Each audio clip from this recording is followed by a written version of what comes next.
Miren, el 100% en seguridad no existe y lo sabemos todos, ¿vale?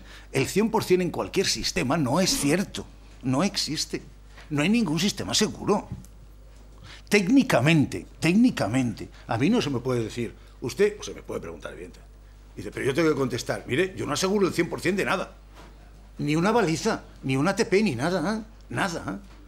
Por lo tanto, seguridades de que no sé qué se repitan o se hubieran producido o no se hubieran producido.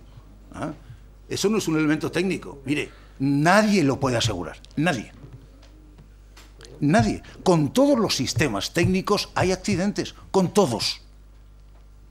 Entonces, ¿cómo decir con serenidad, sensatamente, que así lo hubiéramos evitado? ¿Por qué? ¿Por qué? Lo que pasa es que es más cómodo decirlo.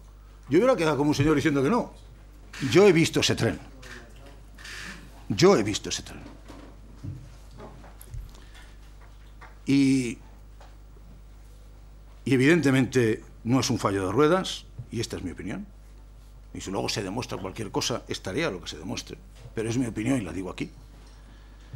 Están saliendo cosas por ahí curiosas. No hay un fallo en las balizas, en las balonas o los sistemas de suspensión secundarios. Y para aquel que lo quiera ver, traigo algunas fotos hechas en el lugar del accidente de las balonas intactas. Es decir, yo creo que no se puede decir este tipo de cosas para sembrar quizá dudas o confusiones, no sé qué. Y si hay alguna razón técnica que exponer, expóngase. Dígase cuál es el fallo mecánico y ya está. Esto, ojalá descubriéramos un fallo mecánico. Fíjese lo que les digo, ojalá. Ojalá descubramos un fallo mecánico. Todo es mejorable. Pero lo que no se puede decir es que no es seguro el anterior.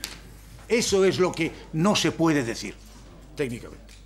Y por lo tanto, yo entiendo que la línea 1 de Metro Valencia es segura. Entiendo que no hay ningún sistema que hubiera evitado el accidente al 100%. Por lo tanto, curvas, no sé qué, historias, ¿tal? Es decir, esto es así. Esto es así. Y además creo que estas dos afirmaciones no son rebatibles. No son rebatibles. Y nada más.